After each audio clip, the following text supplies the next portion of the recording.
Hello and welcome back to our channel. So today in this video we are going to discuss about how to refer a friend on Temu. So without wasting much of our time, let's get straight into the video.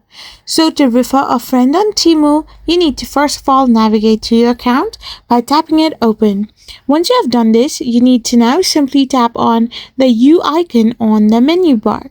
So once you tap on U, you will be redirected to this kind of interface. So here, all you gotta do now is simply tap on Earn Credits and Free Gifts option and you will be redirected to this page.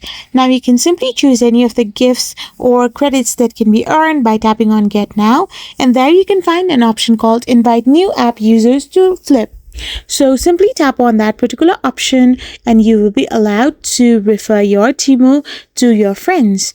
So now simply copy link and share it to different kind of social media accounts and you can get your friends on Temu as well. I hope you found this video helpful, so don't forget to hit that subscribe button and do give us a thumbs up. We will be back again with more informative videos. Thank you for watching.